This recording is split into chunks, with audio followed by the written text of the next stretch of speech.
विकास Ranjan sir का नाम आपने टॉपर्स की जुबान से कई बार सुना होगा। Vikas Ranjan sir, Vikas Ranjan sir, Vikas Ranjan point of Vikas Ranjan sir की विकास रंजन सर की Vikas sir, From Vikas Ranjan, I Vikas Ranjan sir for giving me direction. उनकी सोशियोलॉजी गाइडेंस ने अनेक यूपीएससी एस्पिरेंट्स के सपनों को हकीकत में बदला है। अभी तक चाहे बात हो ऑफलाइन क्लासेस या रिकॉर्डेड सेशन की, उन्होंने हर फॉर्मेट में एक्सीलेंस डिलीवर किया है और इसी वजह से कई टॉपर्स उनके स्टूडेंट्स रहे हैं।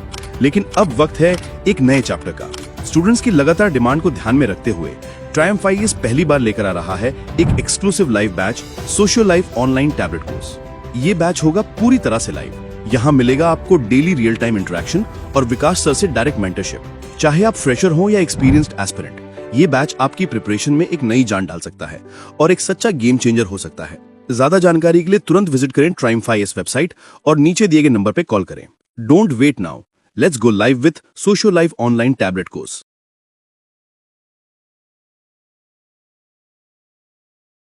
हेलो एवरीवन, मेरा नाम सहर्ष कुमार है एंड अभी रिसेंटली 22 अप्रैल को यूपीएससी सीएसई 2024 का जब रिजल्ट आया था, I scored an all India rank of 153 and उसके लिए I am very grateful to my family, my friends, my support group, my mentors who have been through beside me through thick and thin. In this particular video, what I wanted to talk to you about is particularly your main strategy, mainly उन students के लिए, उन aspirants के लिए जो for any aspirants जो आगे future में ये वीडियो देखेंगे, for the time period prelims और मेंस के बीच में, उसमें काफ़ी एस्पिरेंट्स खो जाते हैं। जो मोटिवेशन रहता है, जो एंथुजियाज्म आगे पहले रहता है, वो नहीं हो पाता है और वो खो जाता है। उसके कारण their mains performance often suffers और इसीलिए this video specifically targeting that audience. तो काफ़ी लोग मुझे पूछते हैं दैट ये जो 3 महीने, 2.5-3 महीने का गैप होता है, इसमें टाइम कैसे यूटिलाइज करें, इसमें कैसे रिविजन करें।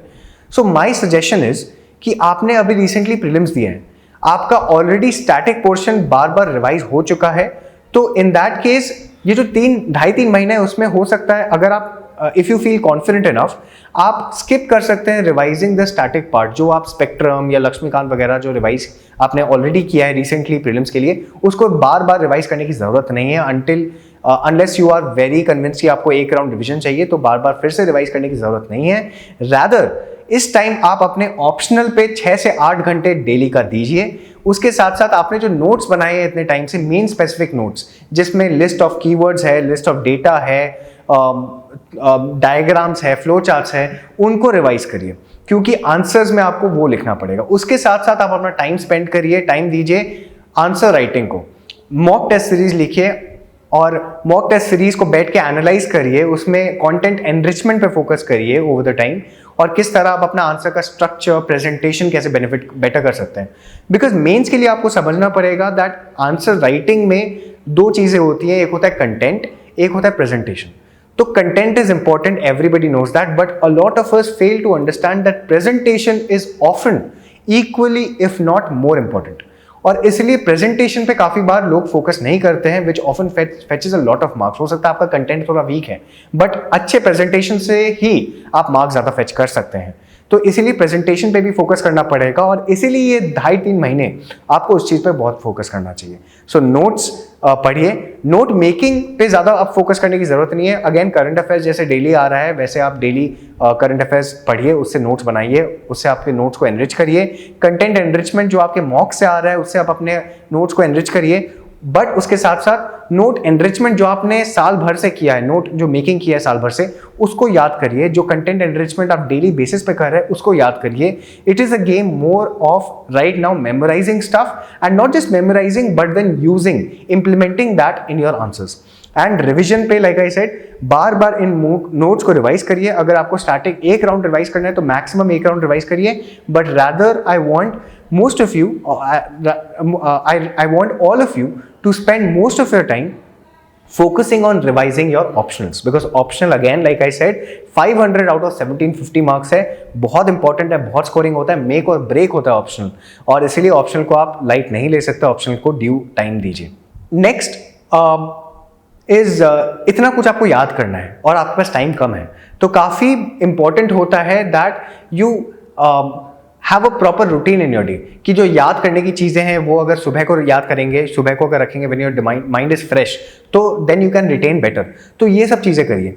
आप कुछ अगर याद कर रहे हैं तो निमोनिक डिवाइसेस बनाइए, कुछ कहानी बनाइए, जैसे SDGs जो सस्टेनेबल डेवलपमेंट गोल्स है 17 SDGs, इनका एवरी याद रखना कि कौन सा SDG, कौन सा नंबर SDG क्या चीज़ के लिए, it is a very important thing for mains. And specially mains में अगर आप इंट्रोडक्शन या कंक्लूजन लिख रहे हैं तो उसमें एक बहुत ईजी गो टू अप्रोच है कि कोई SDG आप मेंशन कर दीजिए। हेल्थ केयर के लिए क्वेश्चन आए तो SDG मेंशन कर दीजिए, education, gender equality, climate change, कोई भी क्वेश्चन आया SDG मेंशन कर दीजिए। तो that is a very easy go to approach for writing answers, and that is only possible when you have memorise all the SDGs। तो उसके लिए mnemonic device बनाइए, उसके लिए कोई कहानी बना लीजिए। तो ये सब तो डेफिनेटली ट्रिक्स एंड टिप्स हैं जो आपको ऑनलाइन मिल जाएंगे, काफ़ी लोग सजेस्ट करेंगे, तो you can easily do that. उसके साथ साथ डेली बेसिस पे आप जो रिवाइज कर रहे हैं तो अपने मेंस के नोट्स रिवाइज करिए, एंड ऑप्शनल भी बार बार पढ़िए, बार बार रिवाइज करिए। ऑप्शनल के लिए what I did is focus a lot on revising multiple times. मैंने इतनी बार रिवाइज किया था कि ऑप्शनल का जो मेरा कंटेंट था वो मेरा एंड टू एंड लगभग verbatim, line by line, word to word रट गया था मैं। तो that help me a lot in my exam. So similarly I would suggest कि नोट तो बनाइए, बट नोट्स को रिवाइज करिए एंड ऑप्शन को रिवाइज करिए। Next is resources and how to integrate these resources.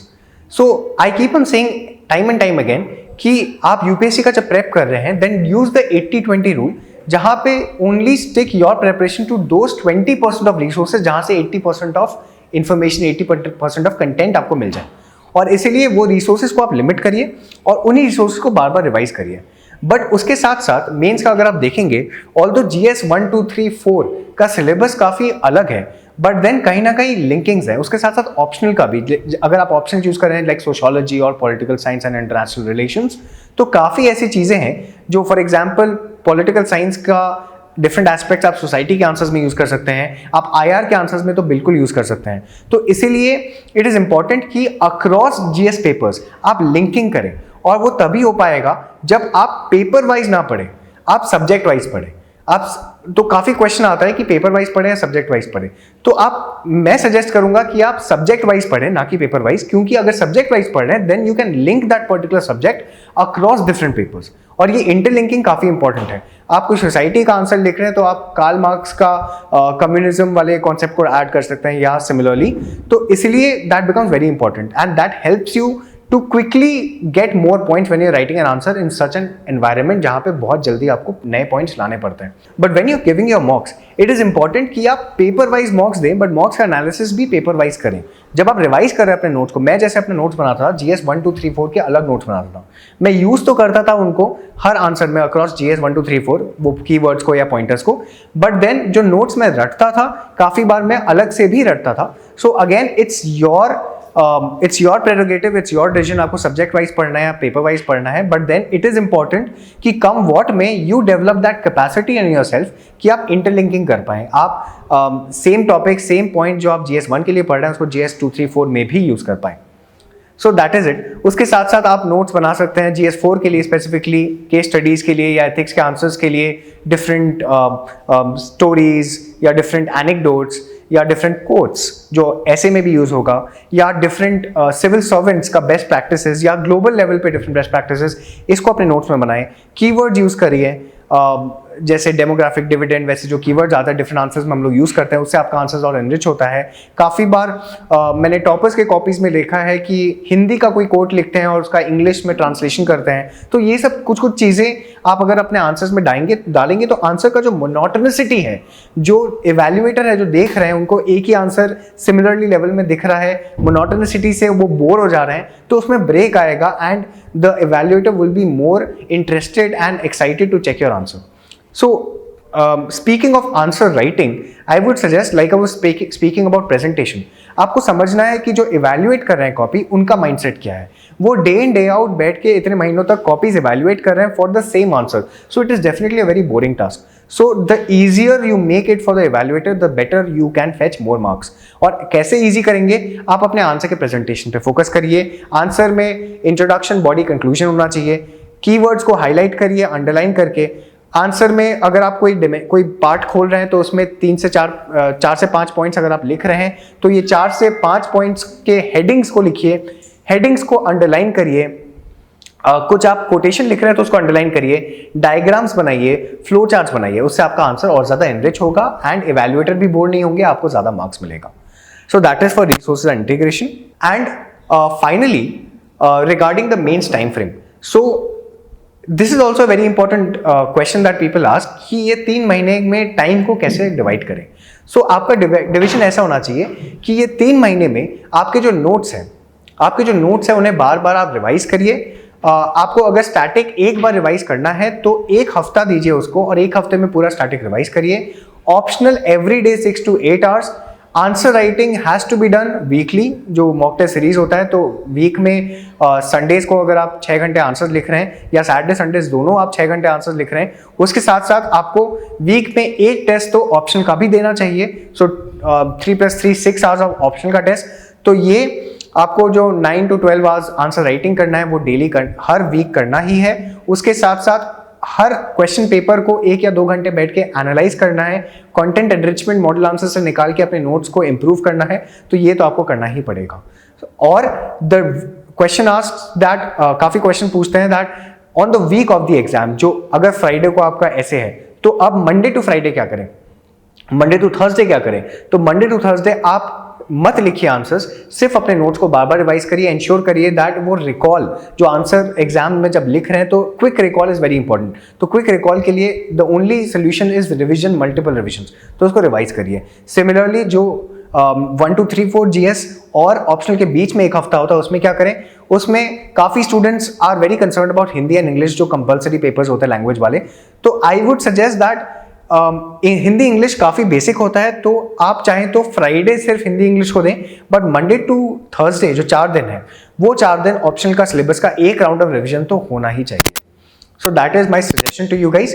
And ये जो 3 महीने हैं, there is no time for you to be complacent, there is no time for you to feel that काफी कुछ पढ़ना है, कैसे होगा। इमोशंस का कोई टाइम ही नहीं है, बिकॉज आपके पास मतलब दिन ऐसे खत्म होंगे, आपको लगेगा कि इतना कुछ करना है, टाइम ही नहीं है।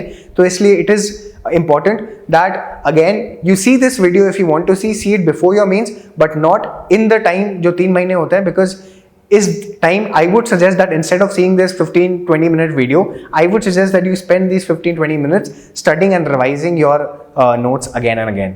So इसलिए by that entire logic, by that entire strategy, I feel that you have a better chance, आपका चांस काफी ज्यादा इंप्रूव हो जाता है to clear your mains and get a good rank. And you have to understand finally that mains is the only stage of UPSC जो कहीं ना कहीं आपके हाथ में होता है, because prelims में the syllabus is the entire world, कुछ भी पूछ सकता है, तो आपको नहीं पता क्या पूछेगा, तो काफी अनप्रेडिक्टेबल होता है। इंटरव्यू में you don't know what fetches you marks, उसमें भी काफी अनप्रेडिक्टेबल होता है। हो सकता है आपको लगा कि आपका इंटरव्यू बहुत अच्छा गया है, आपको बहुत एवरेज मार्क्स मिले, हो सकता है आपको लगा कि आपका इंटरव्यू अच्छा नहीं गया है बट आपको अच्छे मार्क्स मिल जाए। But mains is the only thing where I feel एक set of dos and don'ts है, एक सेट ऑफ चेकलिस्ट है जिसको अगर आप करेंगे it will definitely fetch you more marks. And इसलिए mains is the game changer. उसमें अगर आप ज्यादा मार्क्स ले आए that will ensure you do get a better rank and you do make it to the list. And for students or aspirants who want to get in touch with me, get to know more about my strategy or get to some sort of guidance or support or mentorship, they can definitely reach out to me on Instagram. My Instagram handle is @saharsh_kumar. My name will be on the video link, or I'll spell it out for you. My spelling SAHARSKUMAR @saharsh_kumar. So you can find me, you can drop me a text. I will make sure that I reply to your text. And uske alawa, I would also like to thank DKT, Delhi Knowledge Track, for this opportunity that it is allowing me, providing me a platform that I can bring. So thank you so much, DKT.